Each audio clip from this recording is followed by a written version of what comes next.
Bienvenidos a la casa de Caballero Bonal, que estáis hartos de escucharme decir estas palabras, pero es que me gusta, es como un mantra, ¿no? De la casa de la cultura, la casa de la poesía, de las letras, y hoy más que nunca la casa de las mujeres que escriben. Estamos rodeados de mujeres que escriben y de mujeres que leen, sobre todo, y de hombres que leen y escriben también, pero nos toca esta semana, la semana de la mujer, pues darnos un poquito de visibilidad, que nunca viene mal.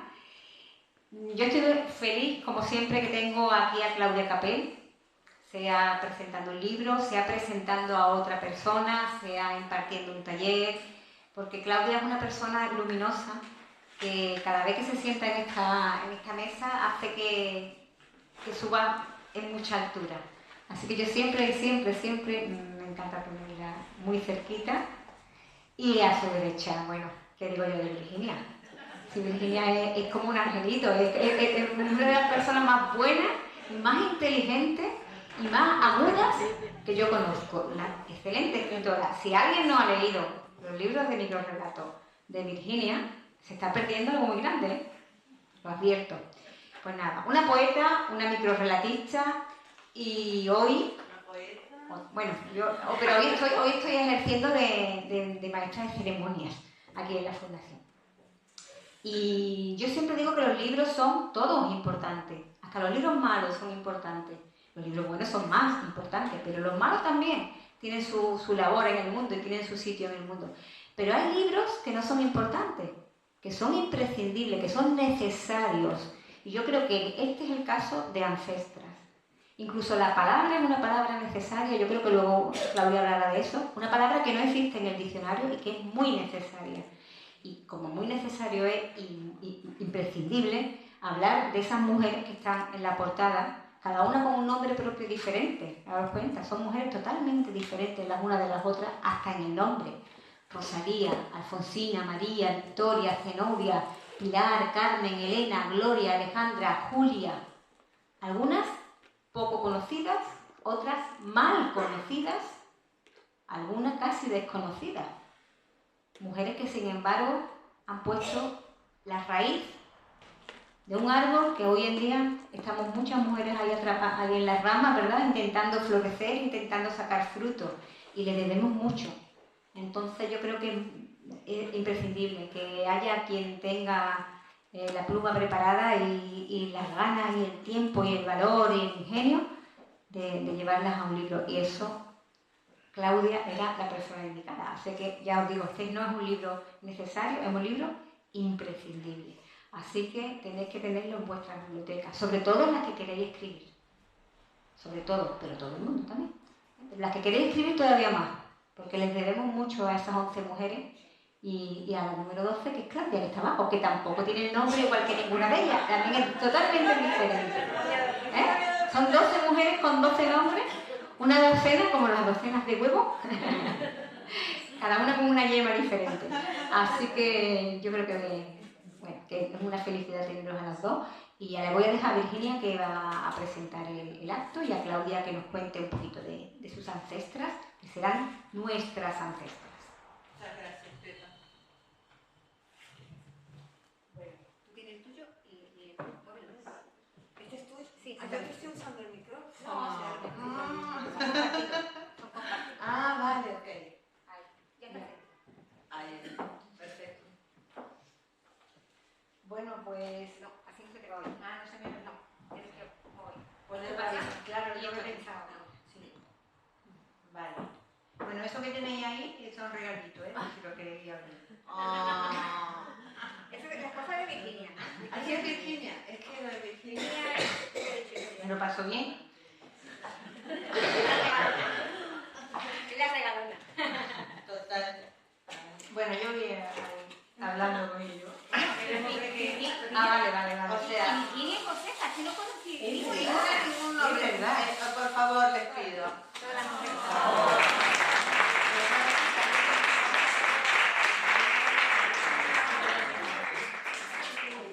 ¿Tú has visto la casa con la fundación y la finalidad? ¡Qué cosa más mona! Otra cosita. Oh, mira.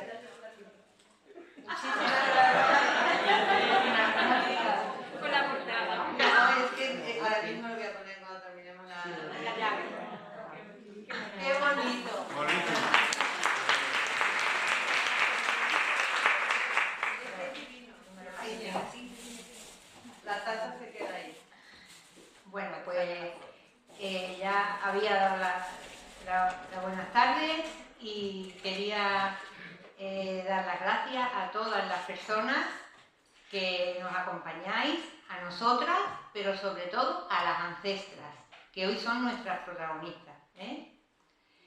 Muchas gracias, Pepa, como siempre, por recibirnos con tanto cariño, un viernes por la tarde mucho más. De vuestra casa.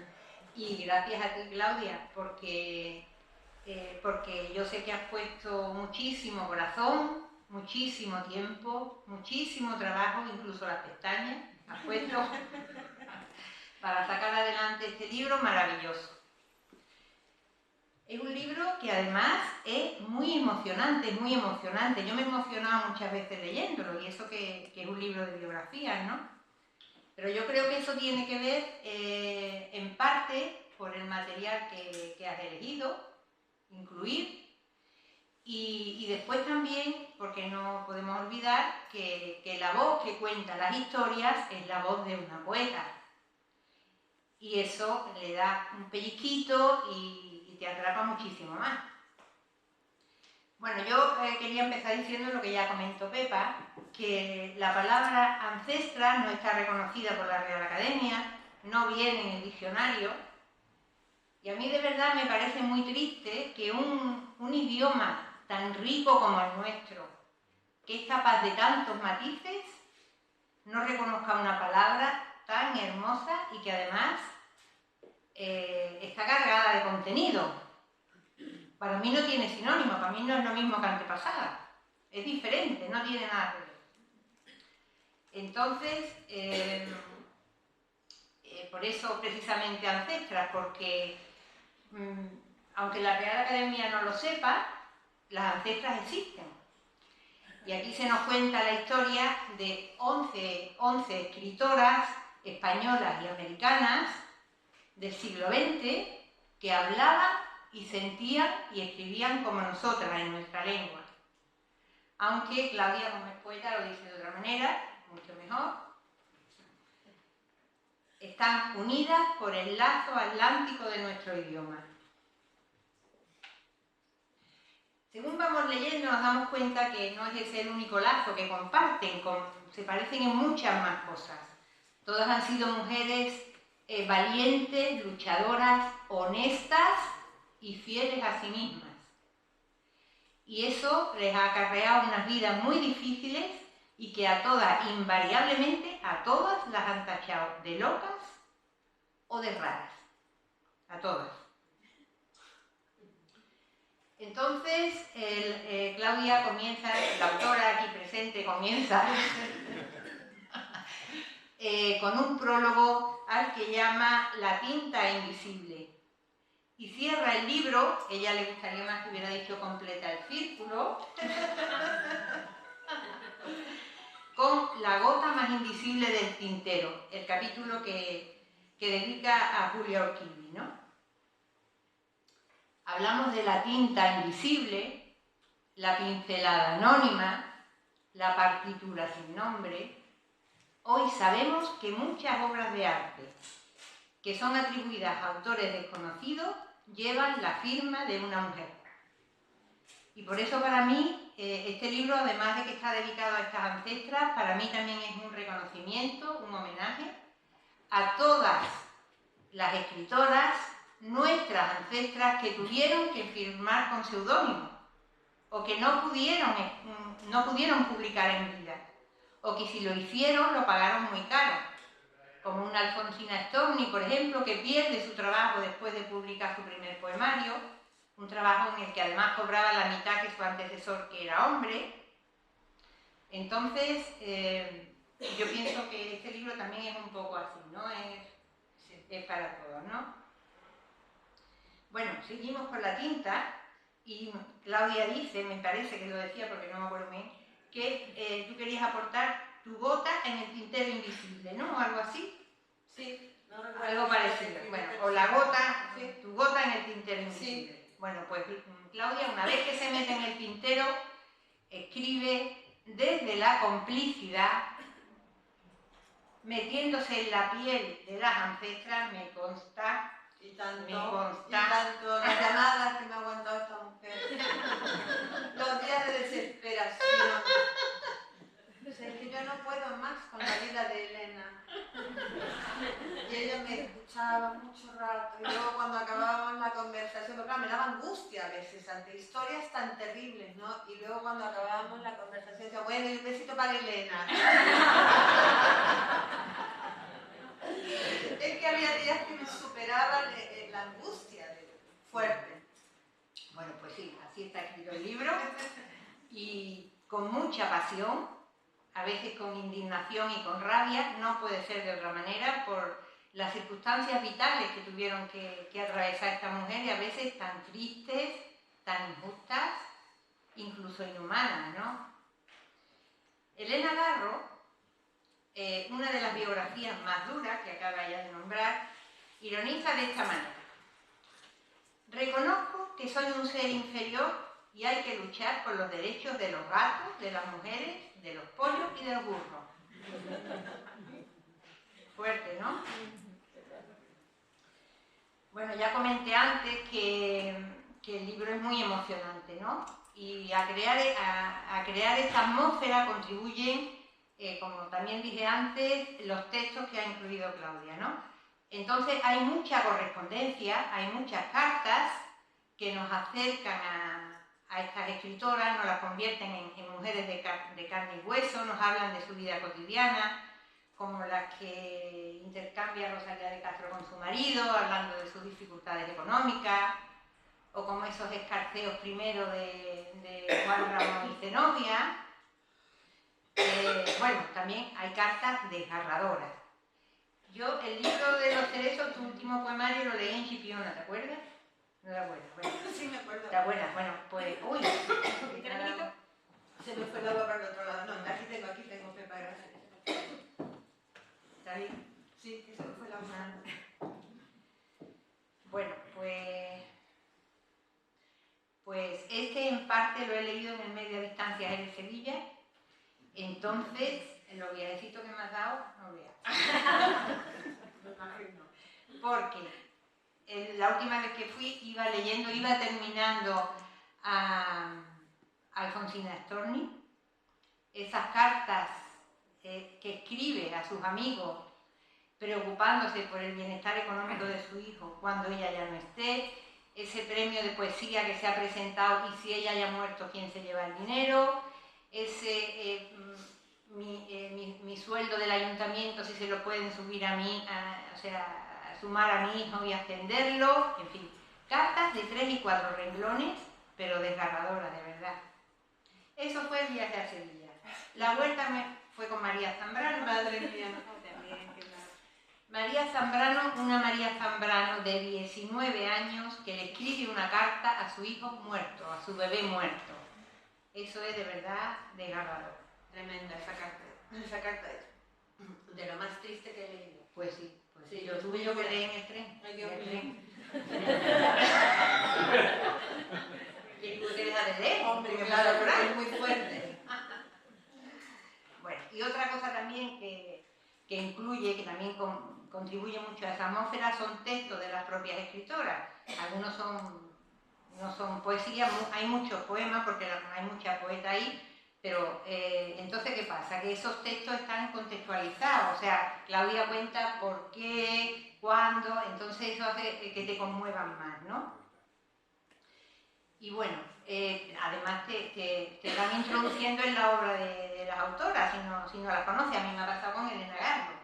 Yo, Elena Garro, había leído un cuento y pedacitos de una obra de teatro, ¿cómo se llama? Un hogar sólido, creo. Un hogar sólido, Eso, sí. nada, eso es lo único. Bueno, la poesía de Elena Garro, yo me he quedado alucinada, ¿eh? Bueno, lo que pasa con la poesía de Elena Garro es que ni tú ni nadie la debe haber leído, ya que ella en vida tuvo prohibido publicar poesía porque el gran poeta era su marido y su ex marido y lo prohibió.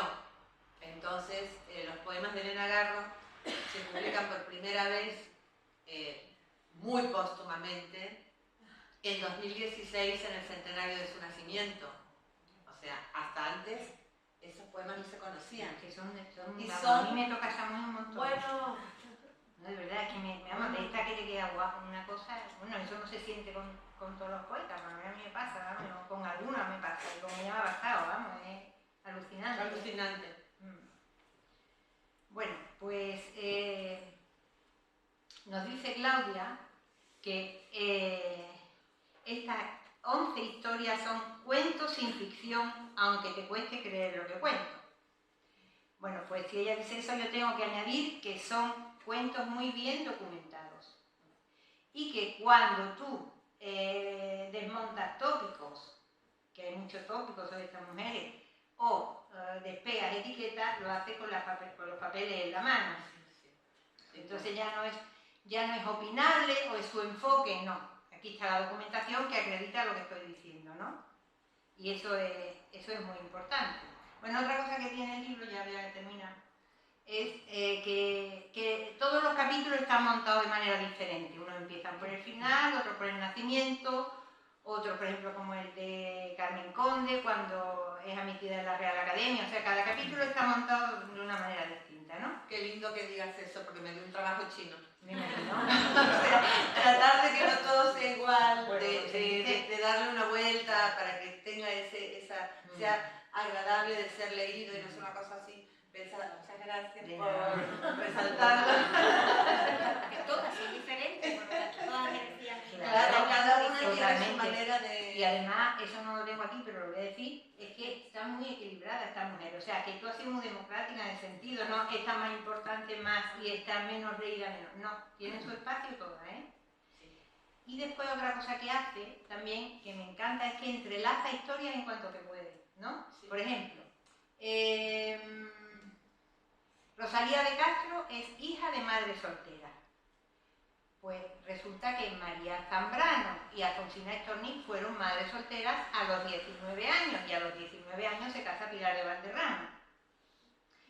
Después, por ejemplo, pues no sé, Zenobia Camprubí, Victoria Ocampo tienen muchas cosas en común, son mujeres, bueno, muy hechas para adelante, luchadoras, cosmopolita, viajera, bilingüe, las dos que escriben, las dos traducen, después tienen otras trayectorias distintas, pero bueno, y las dos están relacionadas con Rabindranath Tagore de alguna manera. Sí, Lo conoce, otro sí, lo traduce, ¿no? Sí, tal cual.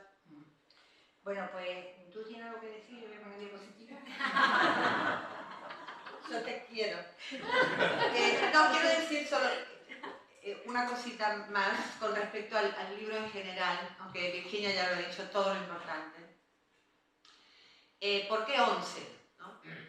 Ancestras ya hemos explicado que es una palabra que no existe, es decir, si uno quiere referirse a una antepasada, puede utilizar la palabra antepasada, que como bien dijo Virginia no es lo mismo, porque una antepasada solo se refiere al tiempo. Y una ancestra implica un tesoro, un legado, es más que el tiempo, ¿no? Y he elegido 11 escritoras, primero para ponerme un límite, porque se me quedaron fuera como 10, y no quería que el libro tuviera 600 páginas. Y elegí el 11 porque es un número maestro, un número mágico, el arcano de la fuerza, y está representado por una mujer. Y porque creo que el hilo que las une a todas es la fuerza, ¿no? La fuerza espiritual, la fuerza de voluntad, la fuerza inquebrantable para no abandonar la vocación de escribir. Ninguna la abandonó.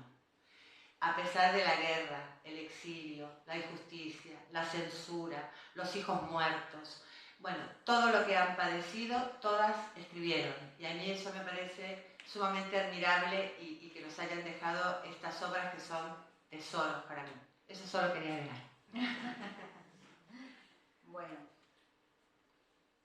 pues yo he tenido la curiosidad de realizar una encuesta a 15, ¿por qué 15? Tú eres muy amante de la numerología. Sí. La niña Olivia. La niña Olivia. Es que no hay como no amar a esta mujer. Muy bien. Bueno, 15 amigas muy lectoras, no lectoras, muy lectoras. Digamos que tipo de erudición con patas. Y además que están todas jubiladas o casi, quiere decir que llevan muchos años leyendo. Sí. No, pero lo que no sabía esto que habías hecho. No, que va.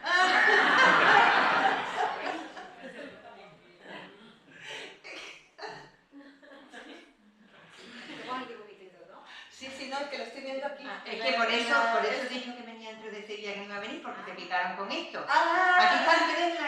sala. Se picaron y dice, yo voy a enterarme de eso. Y aquí está. Donde sea que estén. ¿Podéis levantar la mano? ¿Podéis levantar la mano la Evelita? Bueno, alguna viene de cara. Es que hay gente de cara. Sí, bueno. Bueno, diréis alguna que estáis aquí. Yo leo mucho, ¿por qué no estáis? ¿Por qué no me llamaste? Pues porque ninguna que haya pasado por los talleres de arte poética la he llamado, porque eso sería un sesgo importante. Cualquiera que haya pasado por arte poética, por los talleres de Claudia, es muy raro que no conozca a estas mujeres. Bueno, sí, es así. Porque bueno, yo la nombro permanentemente. Yo creo que la conocéis todos, bueno, muchísimo, pero también además de escribir, tienen los talleres de arte poética, que si a alguien le gusta escribir y no los ha hecho, se los recomiendo porque son una auténtica maravilla. ¿Vale? Y que vamos a tener este año uno de la Fundación Caballero Bonal. ¿Ah, sí? Aquí hemos hecho varios también en la Caballero Bonal. Sí. Hemos hecho varios talleres preciosos también, online y presenciales de los dos tipos. Ah, qué bien, qué bien. Bueno, pues la pregunta es, ¿conoces a esta autora? Si me decían que sí, algunas que yo lo dudaba un poco, decía, dime algo de ella.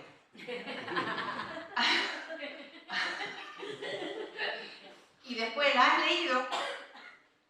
Esas eran las preguntas. Y ahora las tenemos aquí a todas en fila india. Vamos a ver. Las que han salido mejor paradas han sido Rosalía de Castro y Gloria Fuerte, todo el mundo las conoce. Rosalía de Castro del colegio, lógicamente.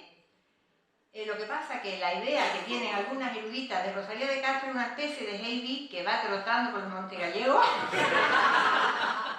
Exacto, una cosa contemplativa y bucólica que habla nada más que de los pájaros y los árboles. Sí, ¿No es así? No, que nada que ver. Para nada. Entonces, puesto 11, sí las han leído 11. Bueno, primero, de estas 15 mujeres, 9 leen poesía, que eso es importante decirlo, no toda la gente que lee mucho lee poesía.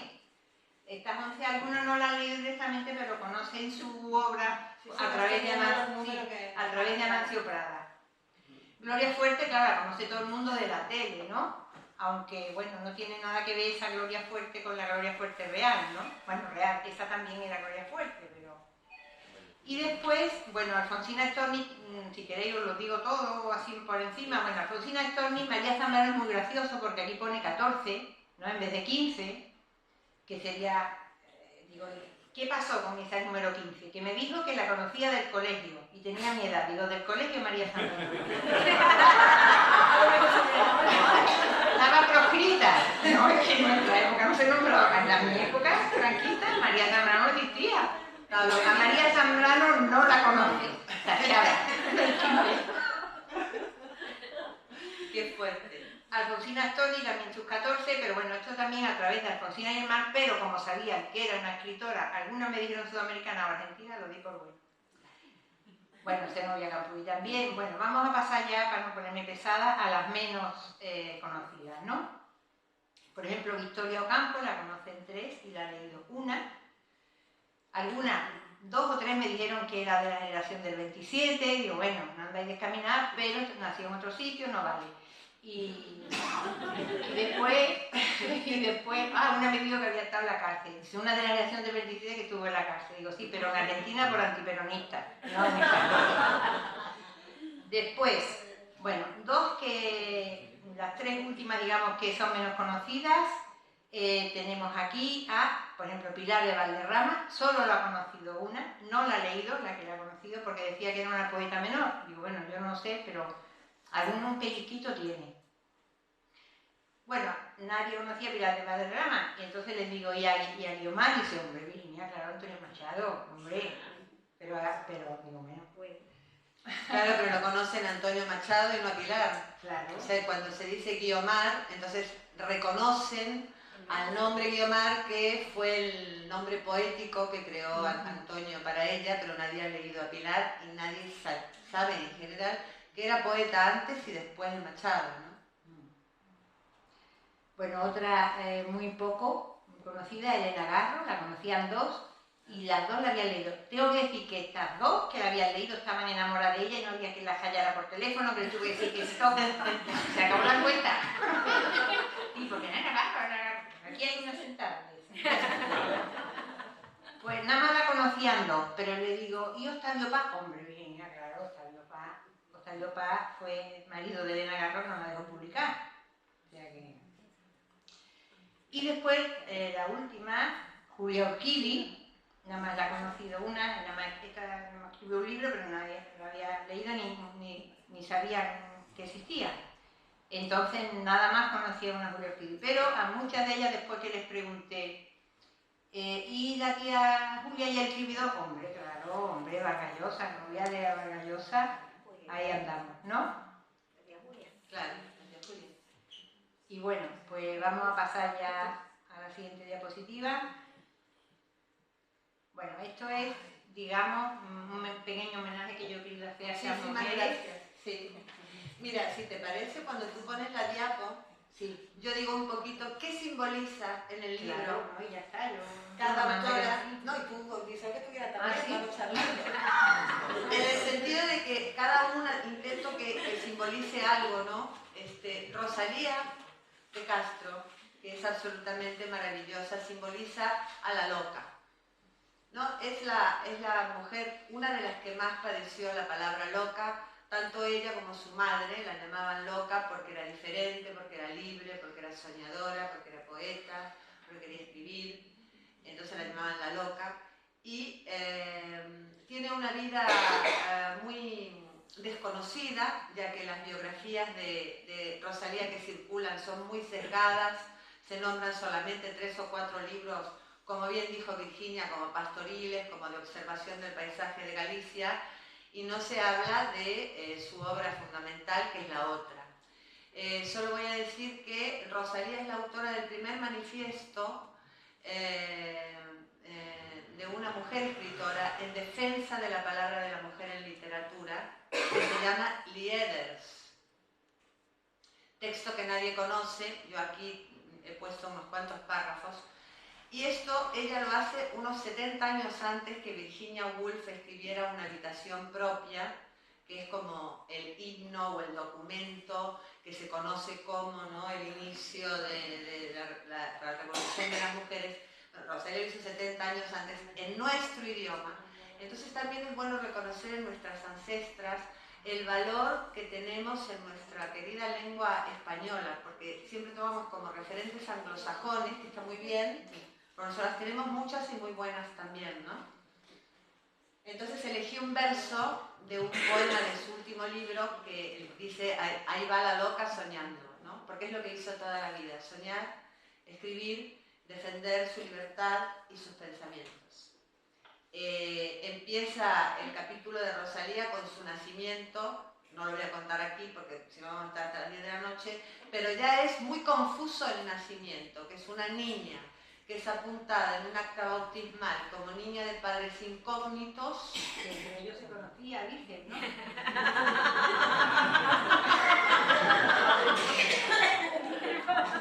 De padres incógnitos porque como el padre era cura y la madre era soltera, eso era terrible y había que ocultarlo como fuera. Claro, entre ellos se conocían.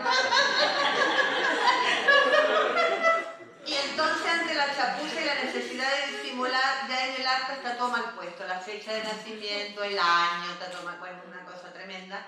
Y así empieza su vida, ¿no?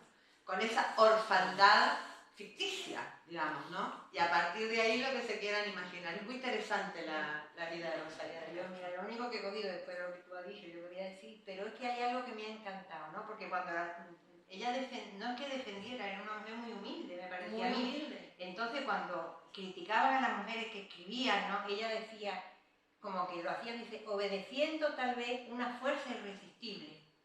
Me pareció precioso, ¿no? O sea, como que es que escribía porque no lo podía evitar. Claro. Y además es la primera en señalar que le duele, le hace daño que la llamen poetisa. Palabra terrible, hay que tacharla esa palabra. Bueno, vamos a seguir. Alfonsina Storni. Esta quiero yo decir una cosa. Alfonsina Storni es una de las poetas suicidas, que llaman suicidas. Para mí, Alfonsina Storni no es una poeta suicida, era una mujer llena de vida, con muchísimas ganas de vivir, que se administró una eutanasia activa. porque ya no podía más, o sea, era una mujer cargada de dolores ya, sin fuerza, no podía vivir más y simplemente decidió acabar con su vida. Pero no tiene el perfil de una suicida, ni mucho menos, al revés. Vitalidad exultante es lo que era Alfonsina Storni. Ya está. Qué bonito lo que has dicho. Es exactamente así. Sí, sí. Porque ella, o sea, las poetas poetas, hombres o mujeres que cargan con la etiqueta suicida, es como que ya no se cuenta nada más. Pero es que Alfonsina, además de suicidarse, hizo muchas otras cosas.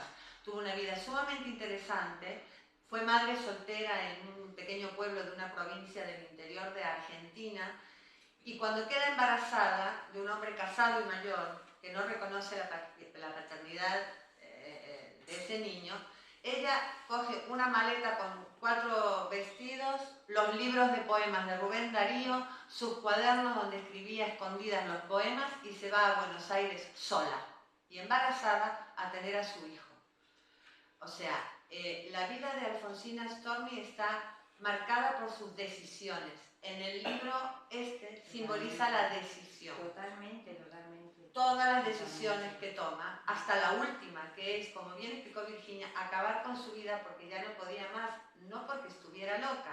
Tenía un cáncer de pecho, le habían extirpado un pecho, no soportaba más las radioterapias, estaba quemada entera y ya no podía soportar más el dolor y además no quería convertirse en una carga para su hijo Alejandro. Por eso lo que dijo Virginia, antes de arrojarse al mar, en Mar del Plata, ella escribe unas cartas al hijo y una carta a su amigo Galvez, donde le pide todo lo que contó Virginia al principio. Por favor, ocúpate de mi hijo, que mi salario del ayuntamiento, que si yo gano el premio, todo esto para que su hijo estuviera bien. Y también envía al periódico donde ella colaboraba, La Nación, el último poema, que se recibe en el periódico cuando ya había sido encontrado el cuerpo de Alfonsina, y entonces se publica póstumo con un pequeño epígrafe que es sumamente, o sea, no se puede leer eso sin llorar, es una cosa muy conmovedora. Me hace llorar en extremo. Sí, sí. Bueno, seguimos. María Zambrano. Yo lo único que quiero decir de María Zambrano es que es la titular de la estación de AVE de Málaga. Ya pues. Bueno, yo a mucha gente que le pregunto también dice, sí, en la estación de Málaga. Como ya lo voy a decir todo, yo porque si eso... No, solo, mira, es que la frase, ¿no? Escribir es defender la soledad en que se está, porque en el libro María simboliza la soledad plena. Eso que ella llama el aislamiento comunicable, ¿no? Porque María estuvo sola toda la vida, vivió en sí misma, se habitó a sí misma toda la vida, vivió 45 años en el exilio. La mayor parte de esos años acompañada por su hermana Araceli, que cuando Araceli nació, María no me acuerdo ahora cuántos tenía, 7, 8 años, no me acuerdo cuántos tenía, pero ella dijo, el mejor regalo que me hicieron mis padres. Y vivió en el exilio acompañada por su hermana y por un montón de gatos. Mira, por eso le he puesto el gato. Y además porque a estas dos cuelas les gustan mucho los gatos. Sí, nosotros amamos los gatos. Por eso he puesto la foto, ¿eh? Que lo sepáis. Una cantidad de gatos que llevaban, o sea, cada vez que cambiaban de ciudad, de país, se llevaban los gatos. Y que fue echada de Roma por los gatos, porque además de los gatos que ya tenían en la casa, que eran un montón, Araceli y María cuidaban y alimentaban a los gatos de la plaza, de la calle, les llevaban un veterinario cuando alguno estaba enfermo, cuando una gatita iba a parir. Entonces los vecinos de Roma ya no los aguantaban más, porque por lo que cuenta María, en Roma hay una especie de guerra como en el fútbol, ¿no? Claro, gato y antigato, y entonces pues se tuvieron que ir y es cuando se van a la mítica casa de Lapiés, en el Jura francés, donde viven hasta, Araceli está enterrada ahí, en ese lugar, y María continúa su vida hasta que regresa a España. Pero lo demás lo leen en el libro. Claro que sí, claro que sí, claro que sí. Cuarto, Victoria Ocampo. Bueno, Victoria Ocampo, pues a ver si quiere, no me gusta mucho, pero vamos a hablar. Bueno, Victoria Ocampo es argentina, es la fundadora de la revista Sur en el año 1931 y de la editorial Sur, que fue la que publicó todo lo que no se publicaba o no se podía publicar en España y en otros países por autores y autoras en exilio. Publicó a todos, el romancero gitano, a Juan Ramón Jiménez, a María Zambrano, a Virginia Woolf, a Ortega y Gasset, si la persona que se les ocurra publicó algo en Sur. Dejó una obra de muchos volúmenes de testimonios y de autobiografía que nadie ha leído, casi. Es una total desconocida. Se la ha despreciado en Argentina siempre como escritora. Carga con la etiqueta de ser aristócrata, de tener dinero. Entonces eso parece que le quita mérito, y todo el dinero que ella tuvo lo dedicó a la literatura. Entonces, aparte de esta frase que está en la pantalla, que encabeza el capítulo, hay una que a mí me encanta, porque lo que dice Victoria en su último libro de testimonios es que ella sabe que será leída dentro de 50 años, no antes, y que no ha sido escuchada a tiempo. Ella tuvo que esperar 40 años en su propia editorial para poder dedicar un número a las mujeres, porque todo el consejo editorial de hombres decían, bueno, más adelante, Victoria, ahora no interesa eso, de cosas de mujeres, vamos a publicar aquí cosas de mujeres. Bueno, pues lo pudo publicar casi un año o dos antes de morirse. Y me gusta mucho una frase que dice ella: predicar en el desierto es una vocación como cualquier otra. Voy a seguir predicando en el desierto y hasta el último día. Y ahora la estamos leyendo, o me voy a ocupar de que se lea. Es una tía muy lista. Me resultó muy gracioso cómo hizo ella porque tenía mucho interés en conocer a Virginia Woolf, Sí. y cómo se lo montó para conocerla, también viene en el libro. Exacto, es que si no vamos a tener aquí. Estamos ahí más rapidito, ¿no? Sí. Bueno, Zenobia Camprubí, ¿tú quieres decir algo? Yo ya no... Bueno, es la más generosa de todas, la más solidaria, vital, alegre, luminosa, una chica bilingüe, porque ella tenía familia puertorriqueña, entonces ella habla inglés desde muy pequeña, traductora, que es el alma gemela de Juan Ramón Jiménez. Simboliza en el libro eso, la compañera, el alma gemela, y la solidaridad que tenemos que tener como pareja, cuando estamos en pareja, y entre nosotras también, para que esto pueda seguir evolucionando, ¿no? A mí me gusta mucho una cosa que sí. dices tú, cuando, bueno, ella se quería, la madre de Zenobia no quería, ella tampoco, porque también cuando se la traía... Pesado era Juan Ramón, ¿eh? Sí, entonces tú dices que al final terminaron unidos porque algo sucede más alto y más profundo. Sí, sí, ellos tienen un vínculo poético, definitivamente. Hay extractos de cartas de la correspondencia, porque es muy fascinante la correspondencia entre Zenobia y Juan Ramón. Juan Ramón era muy pesado, muy maniático, caprichoso, y entonces ella, cuando ya la cansaba, le devolvía las cartas, no le contestaba, luego se volvían a escribir. Bueno, es como un romance verdadero, ¿no? Una relación normal. La madre de Zenobia no quería saber nada con Juan Ramón, se la lleva a Estados Unidos para que se separen, y Juan Ramón se va a Nueva York a buscarle esa casa, ¿no? O sea, él desde que la conoció tenía decidido que... La tenía enfilada. Sí, que ella iba a ser su compañera, y no se equivocó, fue la mejor compañera que pudo tener, ¿no? Bueno, Pilar de Valderrama, también titular de una estación de Renfe, la de Segovia. Ella publica sus memorias, Sí, soy Guiomar, Memorias de mi vida, que es un libro que escribe para después, lo pone así, para después.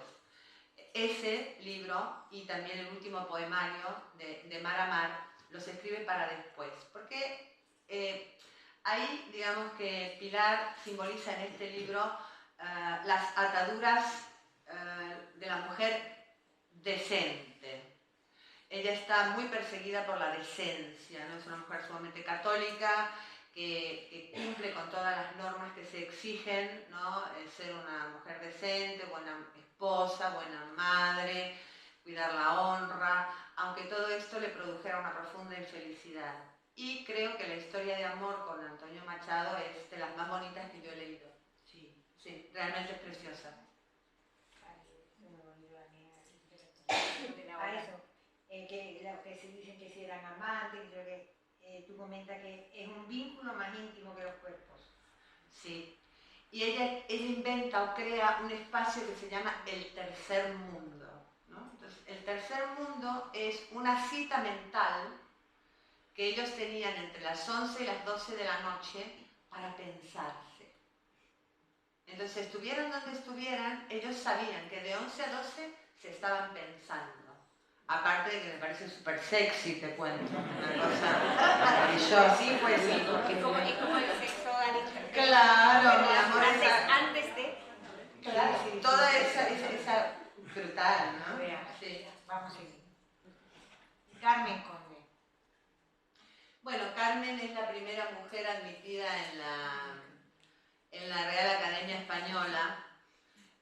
Victoria Ocampo fue la primera mujer admitida en la Academia Argentina de Letras en el año 1977. Cuando ocurre esto, no había ni una sola mujer en la RAE, ni una sola mujer en la Academia de Letras francesa. Curiosamente, un año después de que Victoria entra a la Academia Argentina de Letras, Carmen Conde entra a la Academia Española y 2 años después entra Marguerite Yourcenar a la francesa. Pero es increíble, ¿no? Porque durante siglos y siglos y siglos ninguna mujer. Y desde que Carmen Conde entró, solo 12 académicas han pasado por la academia. Es decir, que cuando ahí pone un lenguaje más humano, es lo que pide Carmen Conde desde el principio al asumir, que el lenguaje se humanice, nos represente a las personas, no sea esa cosa. O sea, tenemos que escuchar en marzo de 2023 la célebre noticia de que se le ha devuelto la tilde a la O de solo. ¿Perdona? O sea, comidas, reuniones, viaje, desplazamiento, llamada, no sé cuánto, que ahora se la quito, ahora se la pongo, se la devuelvo. ¿Qué es esto? ¿Es importante eso? Yo creo que es mucho más importante humanizar el lenguaje, acercarlo, ¿no?, a las palabras. Y no dije antes, no me voy a demorar mucho, pero no quiero que se escape, que María Zambrano, además de lo que dijimos, fue la primera mujer en recibir el premio Cervantes.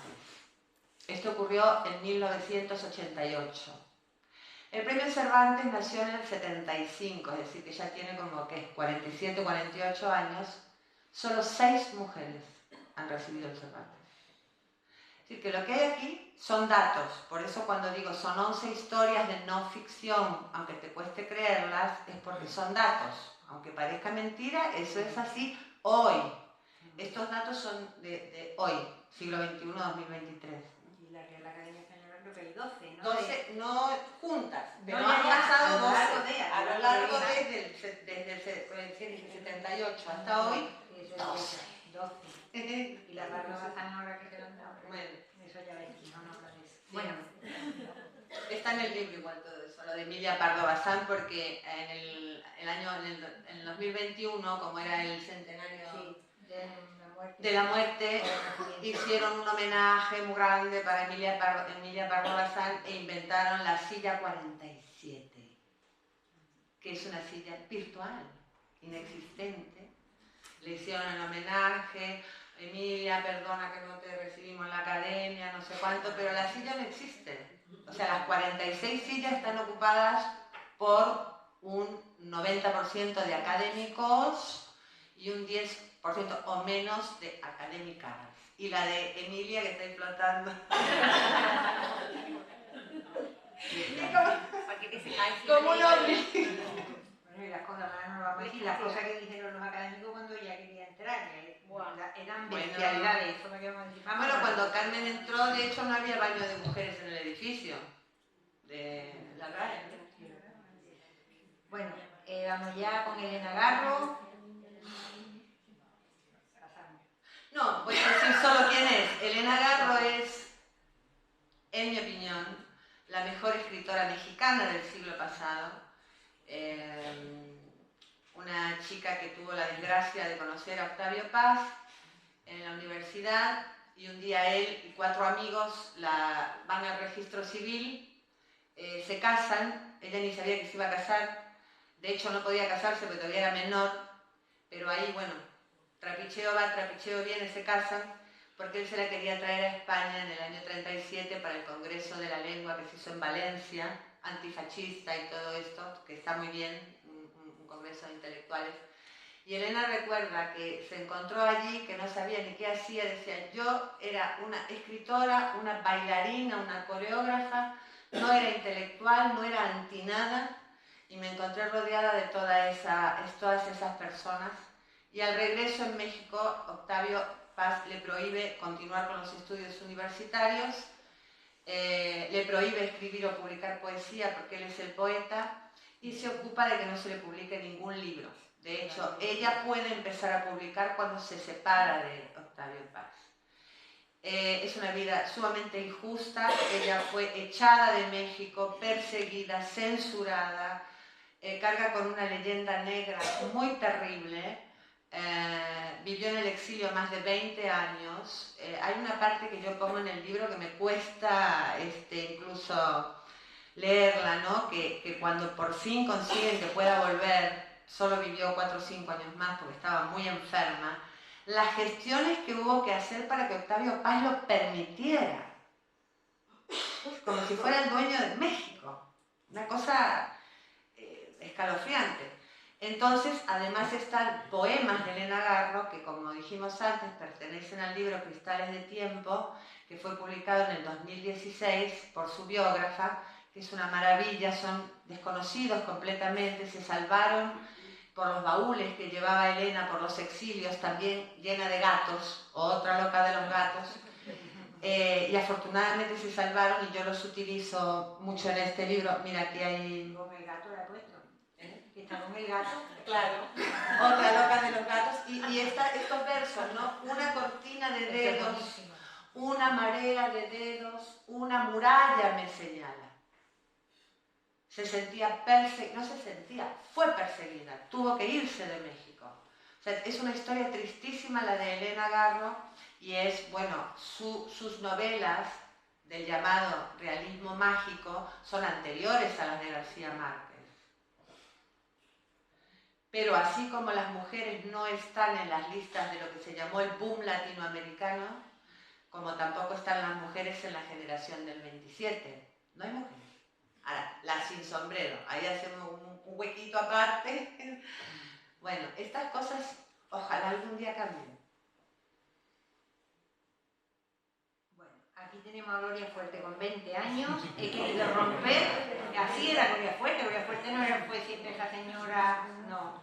Esta es una Gloria Fuerte con 20 años. Divina. Y que además decía que se declaraba poéticamente desescolarizada. A mí me encanta esa mujer. Totalmente. Me encanta. Además, bueno, he elegido el título de uno de sus libros, Poeta de Guardia, porque Gloria es la más defensora de la palabra poeta como palabra única y abarcativa.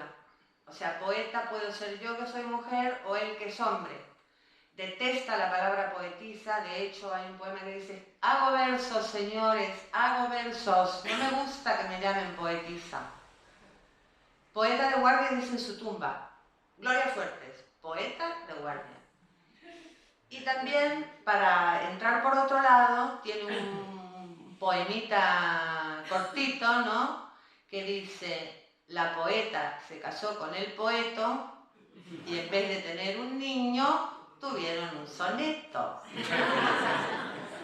Y ella decía, si tú me vas a llamar a mí poetisa, yo te voy a llamar a ti poeto. Porque es absurdo que exista la palabra poetisa, y existe para tratar despectivamente a las escritoras, porque en atletismo no hay atletisas, todos son atletas, pero con la poesía no, ¿verdad? A ti cuando te dicen la poetisa Josefa Parra. Yo no soy muy... No, a mí no me molesta tanto. A mí lo que me molesta es el sesgo, pero no la palabra, porque... También es Pero sacerdotisa, pizza. Una cosa muy curiosa es que cuando... Pero es el sesgo, es el rollo, el tonillo. El tonillo. El tonillo, cuando a la palabra poetisa se le quitara algún día el tonillo, pues no me importaría. Sí, no, yo prefiero poeta, que vale es una obra muy diversa, Es muy más bonito inclusiva. poeta. Mucho más bonita. Es más Más bonito. bonita, sí, más bonita. Que a mí lo que me hace gracia, por ejemplo, el propio marido de Rosalía de Castro, cuando se refería a ella a lo que escribía, decía, porque el poeta se refería a ella como el poeta, no la poeta. Claro, pero no la llamaba poetisa, porque No, ella lo hubiera matado. Decía el poeta. Poeta es masculino. Igual que con Alfonsina Storni, cuando También. en la comida literaria que decían el poeta. El poeta, porque ella prohibía que se la llamara poetisa. Pero podían haber dicho la poeta, ¿no? Y todavía... Que había esa... Es que... Bueno, Ya seguimos, hay, ¿vale? ya Vamos hay. ahí a... Sí, que quedan... Quedan dos. A Bueno, ver. Alejandra Pizarni sí quiero decir yo algo. Alejandra Pizarni es, por antonomasia, la poeta suicida, ¿no? ¿Vosotros habéis oído alguna vez Hemingway, el escritor suicida? ¿Lo habéis oído alguna vez? Pues se suicidó, lo intentó 3 veces.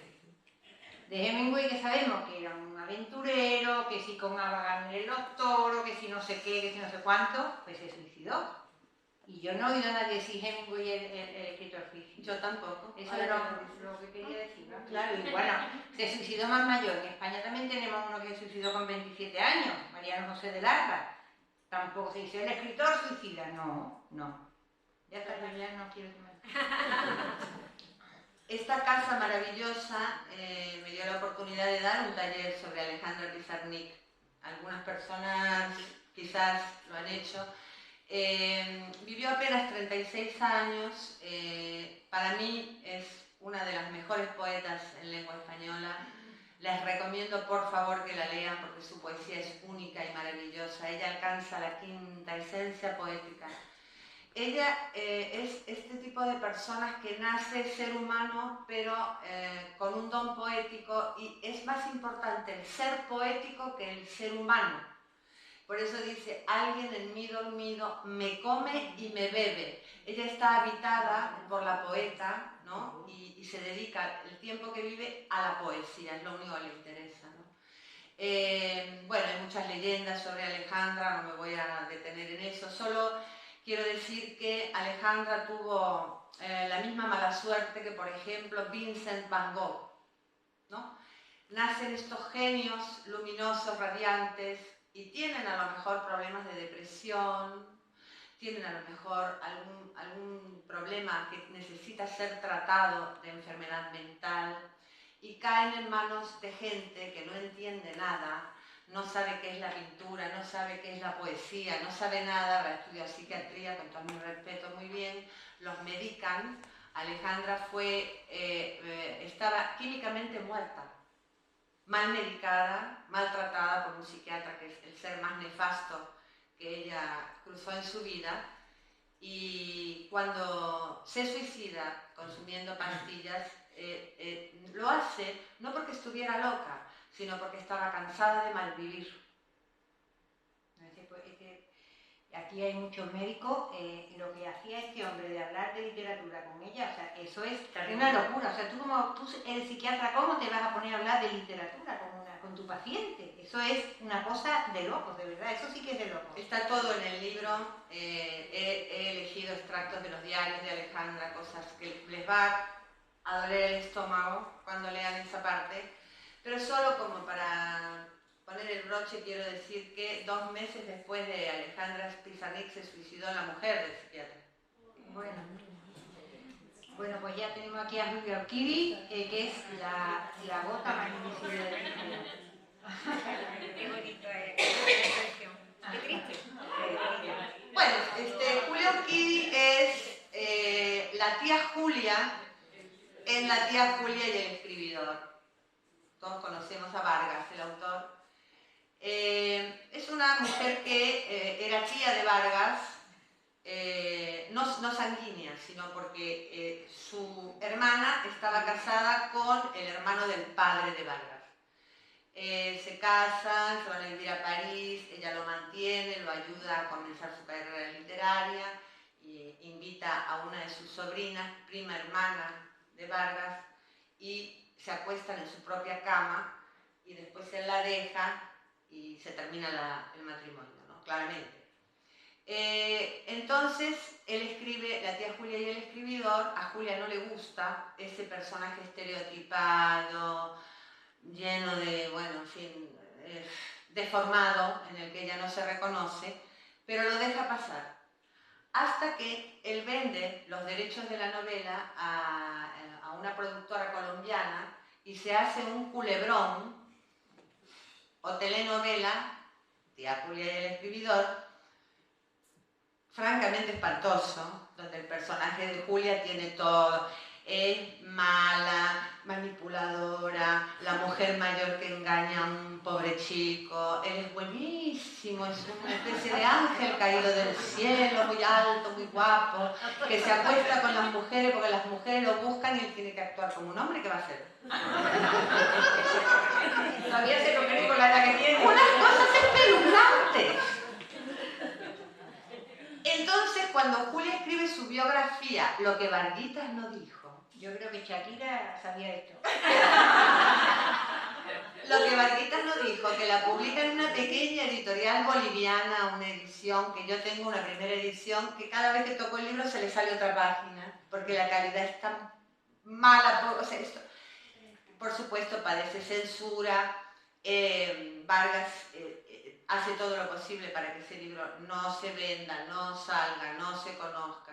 Se pone en marcha el mecanismo que simboliza aquí Julia en este libro, que es el secretismo, ¿no? Todo eso que no funciona, se acalla, se silencia para no molestar a un gran nombre.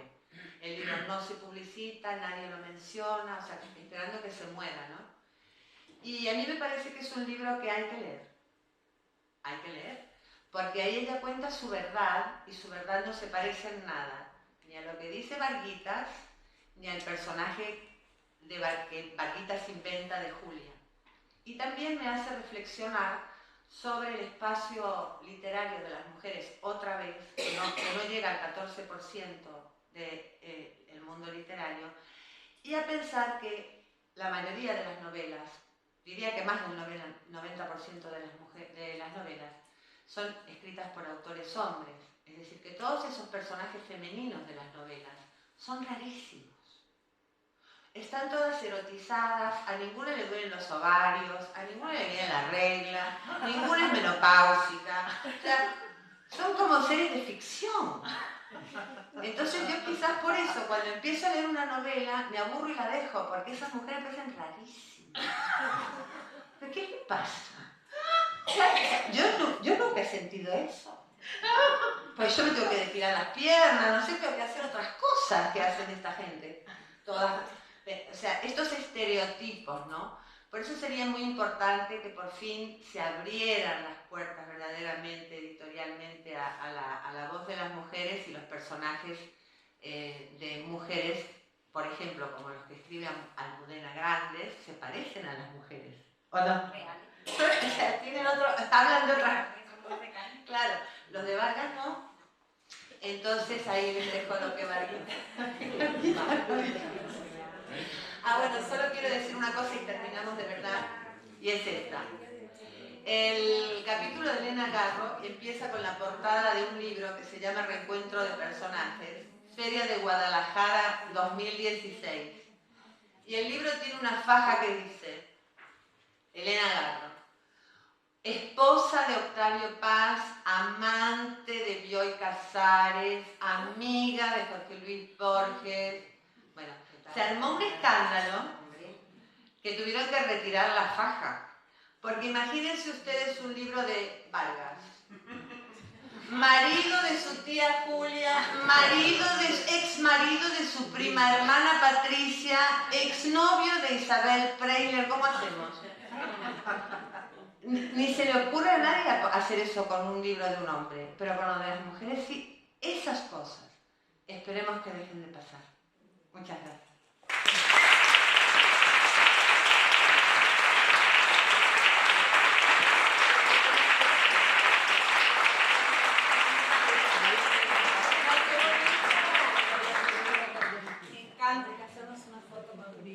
Precioso.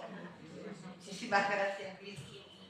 Pues no sé si da tiempo de que alguien, si quiere intervenir o hacer alguna pregunta. Yo no tengo problema, el tema es que la gente Por eso está digo que cansada de estar tanto tiempo escuchándonos. Más que nada los que cogen autobuses y eso, pero no, si alguien quiere una última pregunta, todo está en el libro, ¿eh? Lo digo. Quería hacer una pregunta, comentario. ¿Se me oye? Sí. Y es que creo que quitando a las dos mujeres suicidas, dos o tres, no lo sé, por la cronología que he visto ahí, lo que ha preparado Virginia, me parece que todas viven más de 80 años y es una vida muy larga con mucha paciencia para poder soportar ciertas cosas.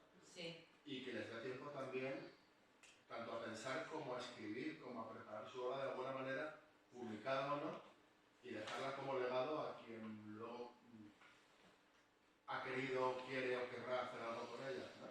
Y me hace pensar la vida tan larga que han tenido muchas de ellas, tan larga como silenciosa. Sí, esperando. Sí, es verdad. La mayoría ha vivido muchos años. La verdad es que sí. En general, 80 y pico de años, 90 años, han vivido mucho. Los tres tuvieron cáncer, bueno, Bueno, salvo dos o tres. Sí, sí, es verdad. Perdón, ¿puedo decir algo? Claro. Es una tontería, igual no... Hay una película de Glenn Close que me parece que se titula El Premio. Y es un premio Nobel, le dan el premio Nobel a su marido. La conocéis, ¿no? Entonces, la película lo que deja entrever es que la que escribe es ella. Y, o sea, ella empieza a escribir cuando conoce a este hombre que luego es su marido. Ella es la escritora, pero se da cuenta que en los años 30 o 40, no sé, creo que son los años 40, que escritora no, o sea, que sí, le daban premios y tal, pero luego no vendía un libro la pobre mujer. Entonces, yo creo que se casa con el editor y realmente la que escribe los libros es ella. Claro. Y le dan el premio Nobel a él. Y es muy gracioso porque el discurso de él en el premio Nobel es el de Vargas Llosa. El que había, sí, porque la película es posterior. Entonces... Fíjate, sí, no sabía. Sí, pues es que... ¿Sí? Porque él copia... A Vargas Llosa le habían dado el premio Nobel, yo creo que 2 o 3 años. 2010. Bueno, de fecha es muy fatal. Sí. Entonces, y ella, él en el discurso ese, no digo que lo copie 100%, pero te suena al de Vargas Llosa, que no sé qué, que no sé sabía. qué. Y es buenísima, protagonizada por Glenn Close. Él no sé quién es, pero la película, vamos. La voy a buscar, no la he visto, pero bueno, claro, es que... Me parece que se titula El Premio. Yo la vi en la televisión, la pasaron en televisión hace unos años. Y es muy buena la película. La buscaré. Sí. Es que ilustra. Claro. Es ilustrativa de todo esto. Claro, además eso, ¿no? Los nombres que tenían que firmar con seudónimo, con iniciales, o sea, es que ha sido muy difícil todo siempre. ¿Nadie quiere hacer ninguna pregunta o comentario más? Bueno, yo estaba pensando que respecto a las escritoras mujeres, reconocen muchos escritores hombres que leen muy poco a escritoras mujeres. Es también muy significativo, ¿no? Claro. No le dan autoridad, no consideran como si el mundo es representado por los hombres que se han ocupado de hablar de nosotras y decir todos pero nosotras. Exacto, exacto, y no se lee, bueno, si tú vas a una biblioteca cualquiera y miras en los estantes, menos del 14% de libros son de mujeres, el resto son todos autores hombres, es lo que se lee en todos lados, son los que toman las decisiones. Por eso es importante contar estas cosas para que se sepan, porque como no se habla, parece que no, que eso se ha superado, que hoy en día las oportunidades son iguales para todos. Lamentablemente no es así. Y hablando de felicitar a las tres, a Claudia, a Virginia, me estoy fijando en que la colección se llama Colombines, Sí. que también era una mujer que escribía, en este caso periodista, Carmen de Burgos, Sí. que también era ridiculizada totalmente. Sí. Es una andaluza a la que también se conoce muy poquito. Sí. Y bueno, pues reivindicar eso, que tantísimas mujeres siempre han sido ridiculizadas, por eso. De ahí la importancia de Ara Campoamor, también era ridiculizada. Cuando quiso entrar la Pardo Bazán en eso, La Pardo Bazán, Varela, el escritor, es como está escrito, dice, no pasa nada porque sea una mujer, lo que pasa es que no le cabría el culo en la silla. Se lo está comentando a Sara, que primero la ridiculizaban físicamente. Por eso nada, que estamos deseando leerlo. Pues yo antes de despedirme le quiero dar las gracias a mi Virginia Reguera por su amistad de siempre, por haberse tomado este trabajo tan hermoso de preparar la presentación con un PowerPoint tan bonito, todo el tiempo que le ha dedicado, más el tiempo que me ha dedicado a mí en escucharme mientras escribía, que ha sido mucho también, y te quiero mucho y te agradezco mucho, Virginia. Y también le quiero dar las gracias a Pepa Parra, gran poeta, me encanta su poesía, me encanta que esta casa tenga un nombre de poeta tan grande como Caballero Bonal y que esté en manos de una poeta tan maravillosa como Pepa Parra. En esta casa solo pueden ocurrir cosas luminosas. Muchas gracias.